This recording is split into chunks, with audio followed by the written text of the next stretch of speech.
What is up, everybody? Welcome to the NFL Draft Bible Prospect Profit Show.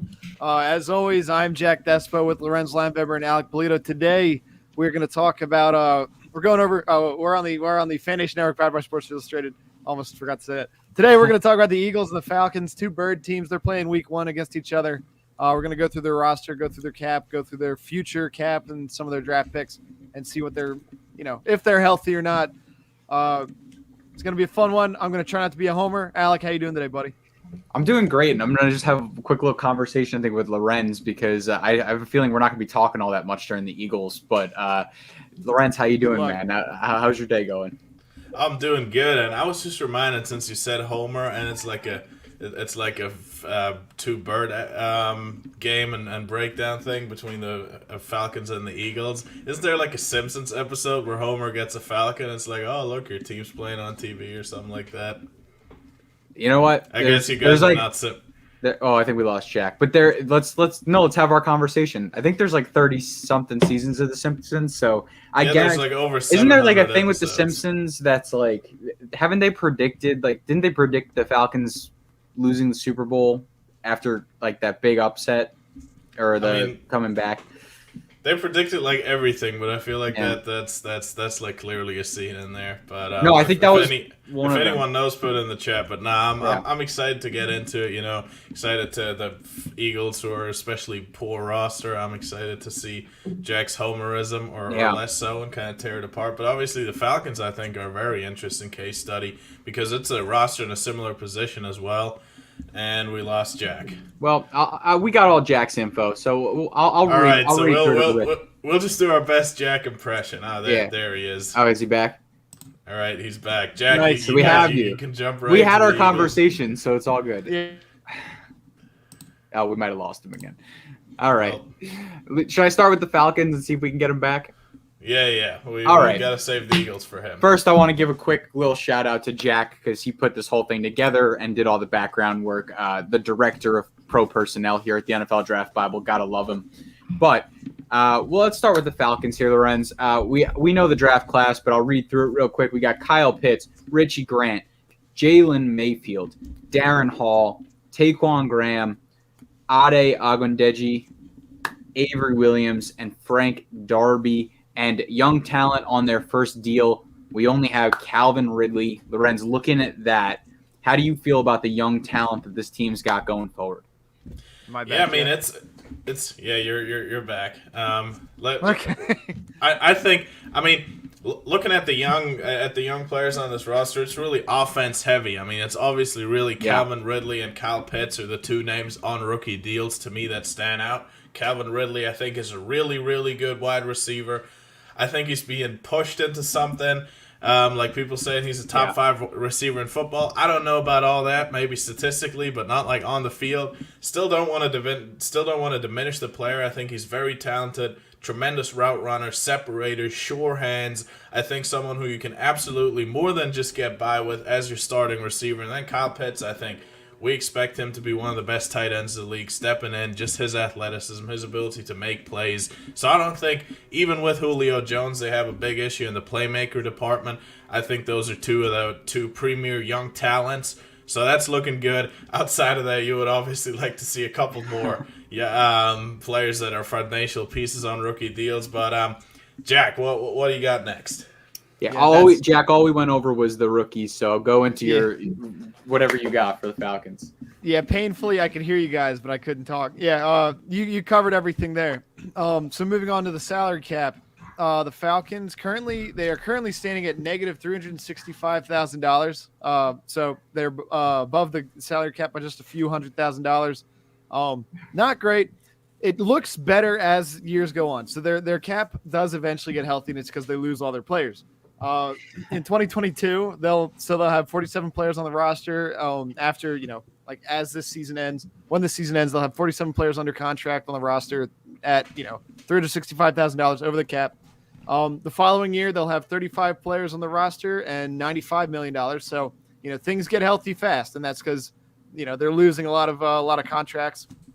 And then in 2024, they'll have only 9 guys and $234 million. So that's obviously a lot of money. That's obviously they're going to have to do a lot of re-signing. That's when the whole roster turnover when the roster is going to look a lot different than it does now. Their top 5 salaries, it's Matt Ryan on top, Grady Jarrett, Jake Matthews, Deion Jones, and then Calvin Ridley. And Calvin Ridley's still on a like you guys said, he's still on his rookie deal. I think he's in his very last season of his rookie deal. And fun fact, the 6th highest salary on their roster is actually Kyle Pitts. So that's a good sign when your first round pick is in your top 5 salaries. The Falcons aren't healthy right now, but that's a sign of future health. It also is a sign that they're lacking talent that's worth a lot of money. But there's a balance there, and the Falcons are really are trying to undo whatever mess, this mess that they found themselves in. Looking across their roster, I found their strengths to be at quarterback with Matt Ryan. They did have a strength of wide receiver with Julio Jones, but now that it's just Calvin Ridley, I'm considering that at best average. Calvin Ridley's obviously a very good player, but the rest of the receiving core, not enough to make it a strength. Linebacker, I consider Deion Jones and Foyesade Olukun to be a strength. Huh? Don't forget Emmanuel Ellerbe, who just signed from the Hub. Oh, thank you. Yeah, good point. Shout out the Hub. I'd say that those are the only strengths of the Falcons right now. The weaknesses in their D line, they have Grady Jarrett, who's obviously very good. The rest of that defensive line is not that good. They've got Dante Fowler, Tyler Davison, and Jacob Tweedy Mariner. I'm sure I butchered that name. I apologize. Jacob Tuati Mariner. Up yours, man. English isn't even your first language. So yeah, I don't see that D line as a strength by any means. I consider it a weakness. And then at safety, they got Jalen Hawkins and Eric Harris. They do have Richie Grant, but again, I don't count. I'm not really counting rookies in terms of strengths and weaknesses just yet. Then an average and unproven. I see their offensive line, running back, wide receiver, cornerback groups as average, and their tight end group as unproven. I obviously have a lot of confidence in Kyle Pitts. We all do. But I'm going to consider him unproven until it's settled. Lorenz, any thoughts on this roster, this cap, all those things? Yeah, I mean, it's not a lot of strengths. Obviously, Matt Ryan, like you said, veteran quarterback. It's kind of what you see is what you get with him. I think he can play to Pro Bowl level, which obviously if you have that at the quarterback position with having a scheme coming in with Arthur Smith, who we've seen kind of rejuvenate Ryan Tannehill's career, I think it's really a system that works with an accurate quarterback like Matt Ryan. Outside of that, I mean, like you said, the roster's not very talented. I think they did have a lot of draft picks. They are fixing up some stuff, but you look at the defensive side of the ball. They have no pass rush. They have no safeties. Even if you look at the cornerback room, just the whole defensive backside isn't very good. You got 2 good linebackers, but it's really, I mean, defensively, I really worry about this football team. Alec, I don't know what you think, but it's really weak on the defensive side of the ball. Well, yeah, I mean, you look at the quarterback position on the offensive side and say, if Matt Ryan could give you even remotely decent season, which I think he absolutely can, the offensive side of the ball should be fairly well off for them. It's young and it's well, obviously, like you said, the receiver position's a question. I don't think Calvin Ridley is as good as people make him out to be, but he's certainly very good. I think he's a low end wide receiver 1 for a team, and I think he can be that option. And you really got to take into account that Kyle Pitts is probably going to be their number 1 option when he gets accustomed to the league. So I'm okay with Calvin Ridley as your number 1 paid wide receiver when it comes time to pay a receiver. But when you look at this team as a whole, I think that the offense will be fine. The defense is just, they didn't do enough to fix it. I mean, Richie Grant is fine. They lost Keanu Neal. They really didn't do enough to fix this defense, and it was the problem for them last year. And now you're just wasting another year of Matt Ryan's career. I mean, let's be real here. best case scenario for the Falcons, what is it? Second or third in the division. That's best case scenario. It's not like and Matt Ryan, he definitely regressed last year. I don't think that we've got 15 years left of Matt Ryan. We've got maybe 2 or 3. So the real question is what are they going to do after Matt Ryan, and what are they going to do to fix this defense? Yeah, I would say this is a classic case of a team that, they had their Super Bowl run. Teams speed up, they put everything to the pot, and then they either win the Super Bowl or they don't. And whatever happens after that is just recovery. And this is a team that has to recover. And bad timing with an old quarterback. It's just gonna be they're in a mess. So looking ahead, this coming draft, they have their own 1st through 6th round picks. They don't have a 7th round pick, and they have the Titans 2nd round pick from Julio Jones. Looking at their over under. So this is a new segment we're gonna do. We're gonna take a look at what is it, Vegas odds, Lorenz?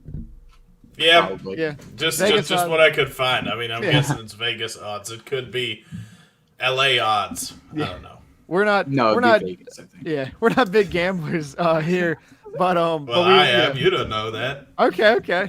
Lorenz runs a gambling ring. Yeah, this surprised me. We weren't supposed to tell anyone. The Falcons. No one's watching. Well, we actually. No, we have viewers. Shout out to everyone watching. Sorry. The Falcons over under right now for this season is 7.5. Lorenz, do you think they'll win more or less than 7.5 games? I guess slightly under. I think 6 or 7 is pretty realistic for them. I mean, I know it's a 17-game regular season, but like I said, I really like Arthur Smith. I think they got some pieces in place, but I think at the end of the day, you got to play the Bucks twice. I think they'll probably tie with the Panthers. And then even the Saints. I mean, it's just such a rivalry. I wouldn't be surprised. I just think you probably only win 2 games against divisional opponents. So yeah, I think they're 6-7 win football team, but I think the outlook for this team is pretty positive. You talked about the draft picks. That's going to be just something important for them. Their cap is getting healthy, as you said. The GM there, Terry Fontenot and Arthur Smith, are really going to have a chance to build this roster, and it's going to be exciting. I feel like we say this about a number of teams, but this is a team that's going to have to draft well. I think that's what it's going to come down to. Who do you give contracts to? What do you do with all that cap space that you're getting in the future? So yeah, I'm bullish on the Falcons, just not in 2021. Yeah. Yeah. And Alex?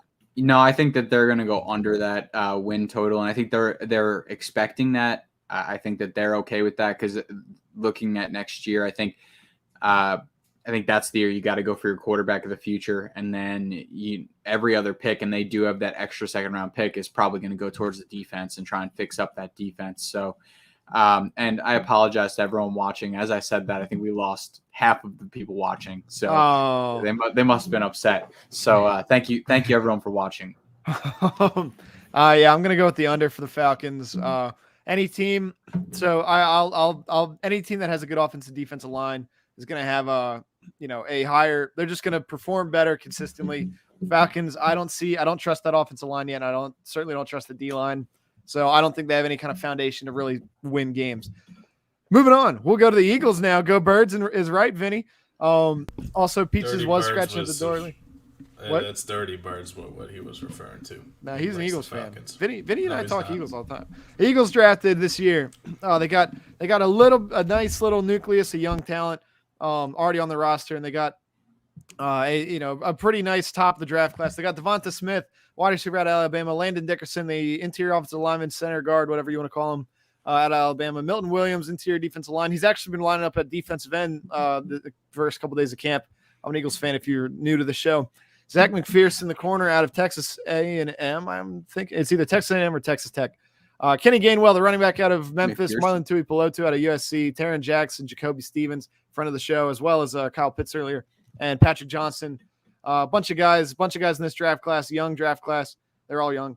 And then guys on their first year deal who are kind of proven studs so far, at least seemingly proven studs. I put Miles Sanders. He's got the potential to be a top 10 running back. He's got some receiving ability, an explosive guy. Dallas Goedert could easily be, in my opinion, right now is definitely a top 10 tight end in the NFL. If not close. And then maybe Jalen Hurts. And that's going to be quite the theme with the Eagles is maybe no Jalen Hurts. business getting on this list. I said maybe, and there's like 5 A's in that maybe. No business being a maybe. Listen, spoiler alert, when I did the encyclopedia, I did not grade Jalen Hurts out very well, but maybe Jalen Hurts. That's Then me why trying are to you be being a homer? This is me trying to be like unbiased because I'm typically very like negative on I think he's a great guy. I don't think Jalen Hurts is the guy, but this is me trying to be unbiased. So Lorenz, I'll give you the first take on that one. What do you think of this young nucleus of players? I seem to always get in the first take. I mean, you guys all know how much I like Devonta Smith. I think he can be, as a rookie, I think he's got a really high floor. He's going to be productive for his football team. I think no matter who throws him the football.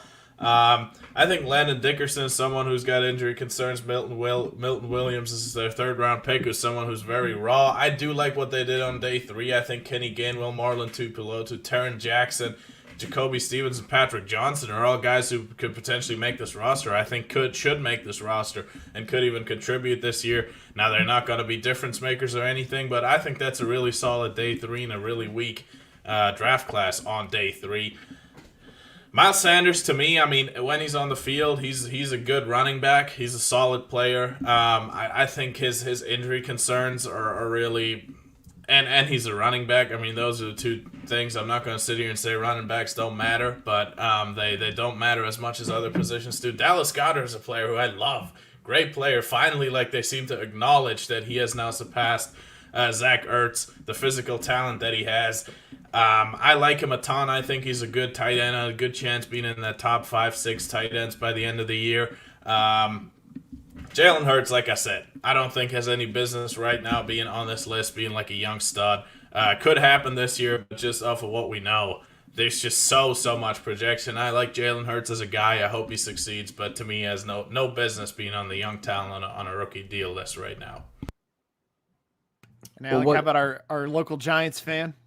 What is our what's our definition for the young talent list? Because I have to. Yeah, I would say it's like a Pro Bowl caliber player type on a rookie deal. To me, that's what it's been so far. Then that's accurate.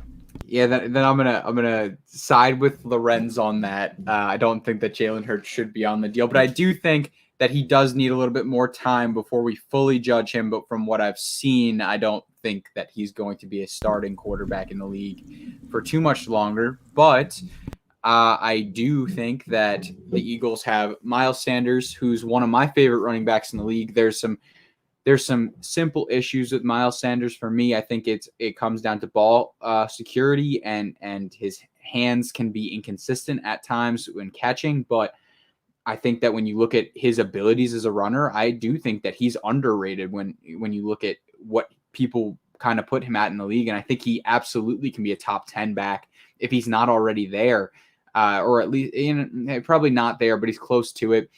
I like what the Eagles have young talent-wise. I think they did a really good job in this year's draft. A couple picks I questioned, but I think that they did well this year. Devonta Smith's going to be a mainstay there.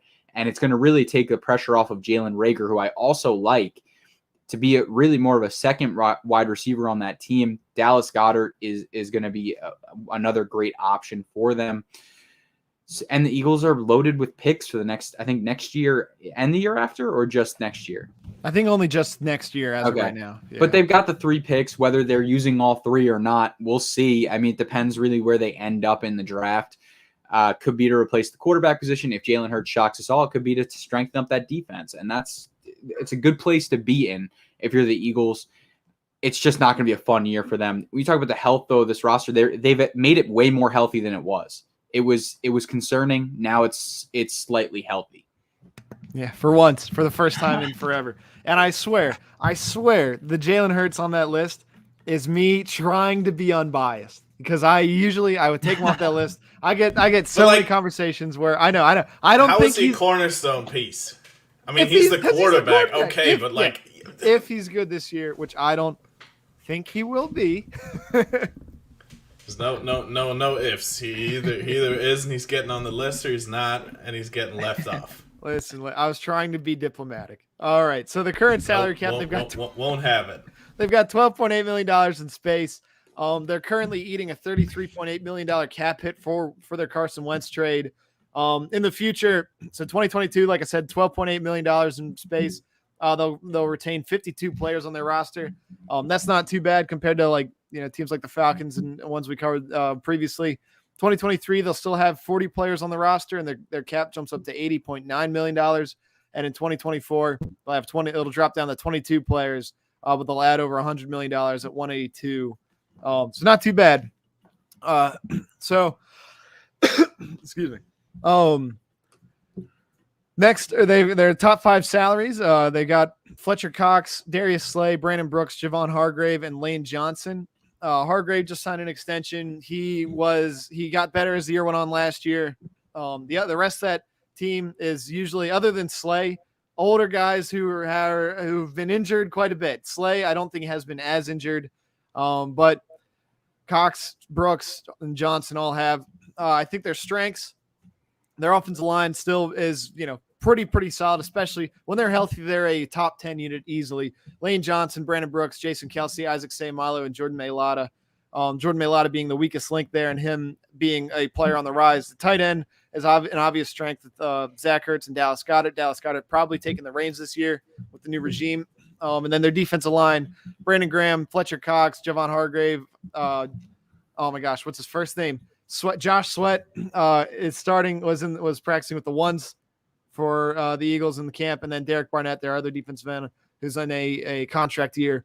That's their strength. That's the Eagles have always been an offensive line, defensive line team. Their weaknesses, their biggest weakness, depending on what you consider the quarterback situation, the only real weakness I put on this team, that's not average, linebackers. They've got TJ Edwards, Alex Singleton, and Eric Wilson. That could be better than it looks. That could turn out to be a pretty decent team. Alex Singleton was doing very well in terms of statistical tackles, and filling out the stat sheet. Alec, you know about that with your Giants linebacker Blake Martinez. And then average or unproven positions. I'm labeling quarterback as unproven. That's optimistic. Running back, I think, is an average group. Miles Sanders, Kenny Gainwell. Wide receiver is average and more unproven with Devonta Smith and Jalen Reagor. Cornerback, I said, was average with Darius Slay and Steve Nelson. That could be a decent crew if Nelson and Slay do well with this new scheme. I'm not really too optimistic about it. And then at safety, they're average at Rodney McLeod and Anthony Harris. Alec. Oh, I almost did it. Alec, give me your first take on this team and this roster. Well, I think that it's going to be like you had in there, a lot of unproven players, just because it's going to be a lot of young players. Obvious strengths at this team with the tight end position, of course, and I do think that their offensive line is going to be a little bit better maybe than people anticipated. They had some good tape last season on the offensive line later in the year, so we'll see if maybe they can build upon that. But again, the Eagles team is not built for this season. It's built for the future, and we'll see what they end up doing with those picks. That my question would be, the Eagles tend to go offense early in drafts, and they're going to have to commit to the defense a little bit next year and a couple years after, because they definitely are lacking star power on this defense, whereas the offense does have some players that they can really rely on. So we'll see what they do with that. Yeah, looking at it on paper, if you just divide into strengths, weaknesses, average, unproven, I think it looks a bit better than it is. I do, first of all, I really appreciate how they built the O-line, D-line. Those are good units. Those are also aging units. So just from going from the normal trend, if you have an aging unit, usually their performance is rather going to go down than going up, but you also have the experience. But I do like that they're strong there in theory. I look at a couple of the average to unproven units, and they could slide very easily into the weaknesses unit. I think Darius Slay and Nelson are two corners that have rather been on the downward trajectory. I think that quarterback situation could go bad quickly. I do like the running back room. I think that's potentially one that's rather on the up. Same with the wide receivers. I like Devonta as your number one. If he is what I think he is coming out of college, I think Rager as that sort of field stretcher doesn't really fit what Jalen Hurts does. But we have seen Jalen Hurts being more willing to throw him to throw him the ball there. I just don't know how sustainable it is, but I do like it for Rager a lot more than relying on him to be sort of a primary playmaker. And then that safety room, McLeod and Harris, I think is another that's rather trending down.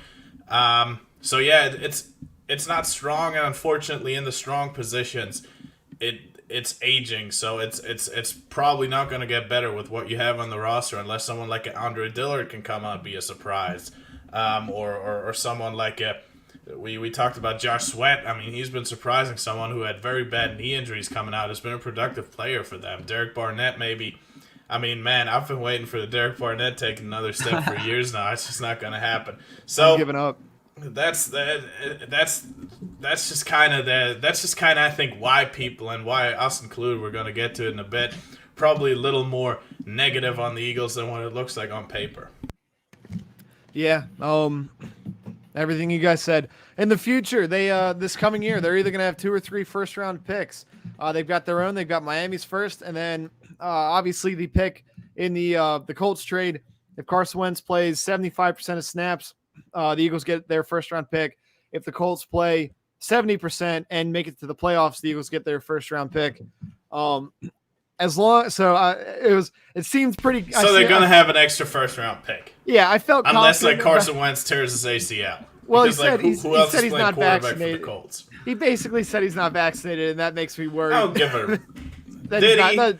Like everyone was like, "Oh, Sam Darnold isn't vaccinated." Turns out he is. Like, okay, if he is vaccinated, then I feel confident it's going to be a first unless he gets horribly injured. They have their own 2nd through 7th rounders as well as their own first rounder. They also have the Washington football team's 5th rounder, so they're going to have like 9 or 10 picks this year. This is following a few years of them only having about 4 or 5 picks a season. So it's huge that they're adding young talent. I dare say that having traded Carson Wentz, their cap is now, while it's not really healthy yet, I think the coming years it's going to become significantly more healthy, especially if they do offload Zach Ertz, if they do decide to offload Fletcher Cox, which has been floated. Brandon Brooks was on the trade block for 6 months or something like that. I think that they're overall fairly healthy and have, it's not a high pointing arrow up, but kind of like the Texans, like I said, it is pointing up. I think the Eagles are just going to take time. It's really going to matter of what they decide to do with Jalen Hurts and what they can do with their resource allocation in the future. It's a long-term build. Yeah, exactly. So with that, the Eagles over/under is 6.5 this season. I think that I'm going to be the only one that says differently than you guys. But Alec, over. Are you going over? Barely. I'm going 7 wins. I'm going so under. I'm going so under. I will say the roster is a bit of a joke. Not the roster. Sorry, I meant to say the schedule. Yeah. I was looking at roster. I was looking at the word roster on the sheet. My bad. I figured you'd want them to go under though, Jack. No, I do want them to go under. They never do what I want. Right. I mean, look, you got a new head coach. You got a quarterback who was meh last year, who I don't think has the greatest of traits. You have one of their leaders and Zach Ertz the one. Now we talked about their strengths are aging positions that we project to get a little bit worse. Now with that schedule, would it shock me if they got to 7? Not really, but I don't think it's likely. So I'm going under here as well. Yeah, my thinking is that I think the Jalen Hurts effect, the new wide receivers, I think the offense will have a little bit of excitement early. I don't see them winning 8 games by any means. I think they hit 7. I think they have a mediocre first season. Really thinking about it, like they'll probably end up pulling out 2 in the division. Yeah, I think 7 or 8 is their best case, and I'm just not ready to go. A new coach. That's what I'm saying. I think realistically, I think they're the worst team in the division, but I think they'll probably pull one out against the Giants, and they'll probably beat the Washington football team once, and it'll be as that team rolls through the division, right? And then Could beat the I mean, Cowboys, maybe. Maybe, See? yeah. It's really easy the to NFC talk East about is not the is pretty bad. win. But then, like, who else are they playing that they can beat? I honestly haven't looked through their schedule, but I'll pull it up. I mean, knowing the They have- Giants, like who the Giants are playing, I think what do we play the North this year? Or no, we played the North last year. All right, let me read. I'll just read it out to you. Eagles, so Steelers, Jets, Niners, Chiefs, Bucks, Lions, Broncos, Giants, football team, Cowboys, Giants, Jets, Saints, Chargers, Raiders, Panthers, Cowboys, Falcons, Patriots. Oh, I'll go under. Man, Yeah. there's some winnable games. That's what I'm saying. Like, I think best case is 7 or 8. Having it at 6.5, it's just too much. Too much would have to go right. Yeah. I think 5-6 wins is realistic. Like, you're going to steal some here and there. There are winnable games in there. But I think at the end of the day, we'll end up seeing a team that goes under. So, being negative on here. I think I'll pick Dowell the kind of unders. said it best. I think 4-13 makes a ton of sense. I'm okay with that. As long, You know what? I think they get to 5, though. I think they win. You think 5 and 12? Yeah. So just tell me. I mean, I could see it. No, go ahead, Jack. Like, really, Spencer we're Rattler- doing you so think much Spencer- nitpicking. Like, it's like one game-winning drive that happens or doesn't happen. Yeah. And 4-13. We're 5 gonna. and 12. The think- prospect profits are going live week 17 of the season, just to when the Eagles are one game away from going. Sorry, go ahead though. Oh, dude, I'll be here. Let Jack talk. Do you think Spencer Rattler would be the first overall pick? And do you think the Eagles are going to take? No. I got takes on this one. I just watched a fine quarterback from the University of Nevada, Reno, who I think is a little inconsistent, but I'm worried. he's got all the goodies. You unless think teams Carson are scared Strong of will the be Mountain one? West stuff. I'm worried that Man, I'm worried that the name intrigued. Carson is going to be like cursed. in I'm Philadelphia. intrigued. I do intrigued like by Carson Strong. I think he's got a good shot. I mean, I've yet to watch Rattler. I think that's the one guy who could be my summer QB1. Yeah. Off of everyone I watched, that's my favorite. I mean, unless like a guy like Malik Willis just blows the doors off it. I think Carson Strong's really good. Now, it's kind of tough because like if a push comes to shove, is a team going to take the Mountain West quarterback over Oklahoma quarterback at number 1 overall? Knowing the NFL, they'll probably play it safe and go with the guy from Oklahoma. But also Howie Roseman has no equity to play it safe. So if he thinks, man, this is like 8 months away. Why am I going through all these mental gymnastics? The Eagles are a terrible team that are really fun to talk about. I really like Carson Strong though. I mean, he's good. Aw. All right. Oh yeah.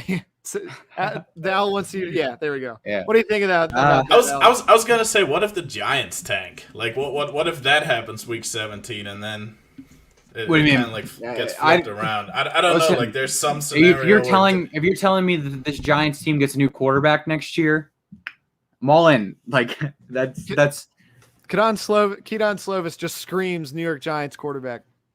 I like Slovis. I think you got to look back to his freshman year. I think I'm higher on him than Lorenz's. He played all last year with that right shoulder injury. I haven't watched telling Keaton you. Slovis. Watch I him, wasn't dude. gonna I'm say telling. anything. I'm just saying. I got the West now, so I might as well. I don't even know our scouting regions anymore. What did we switch up? Well, whatever. All right. That's all we got, guys. Yeah. Pull us out. Yeah, get us out. Yeah. All right. Appreciate everyone who watched. Thank you, Dowell, for being the main man in the comments again. And shout out to everyone else who was in the comments. We'll be back with you on, I believe, Saturday. Jack, you will not be here for Saturday's show, right? I am leaving for vacation. Okay. I'm so excited to be on a vacation. Good. Do it. Enjoy Yeah. yourself. Thank So you. Lorenz and I will be covering some summer scouting for the week. We'll be doing a bunch of those summer scouting shows. So we'll get through those. But when Jack gets back, we'll be hitting the NFL breakdowns pretty hard as we get ready for the season. It's really not that far away. August is next week. And I think roster cutdowns are the 17th. And then the season starts less than a month after that. So, stay locked here because we'll be breaking down all things football. And then as the college season gets in, we'll be doing some college football breakdowns. So stay on it for that. But go to the NFLDraftBible.com. Check out all the stuff we got going out. Tons of articles coming out real soon. We've actually got a lot of the Prospect Encyclopedia will be up for your viewing, especially if you're a subscriber on our website. So make sure you go check that out. Also, go get the Prospect Encyclopedia. It's a tremendous value. Don't just be a fan, be an expert in the sport. And we, like I said, we'll be back on Saturday. Guys, any final words before we get out of here? Go Birds. I should have worn my Miles Sanders jersey. We're going to get I've got a new guy. His name's Rusty Miller. Rusty. He and I are going to be working on some free agency reports, some contract players. It's going to be a fun time in pro personnel. Lorenz? Yes, sir. Team pro stuff. Now I got a new team too. You know, we got a lot of changes, flying bullets, but I'm really excited about it. Already got to talk to a couple of the guys. It's just going to make our draft coverage so much better. Scouting reports are going to be awesome. Are already awesome. The ones that are on the side. On the site, a couple of brand guys, including Alec's guy Jonathan Mingo, whose report you guys should totally read and find out why Alec is so obsessed about Jonathan Mingo. Go to the NFLDraftBible.com. Thank you guys for tuning in. Alec, your final word. Yeah, no, I was just gonna say when you tweeted that, I was like, we should contact Jonathan. What you tweeted out, I think it was a day ago, about your favorites at the positions.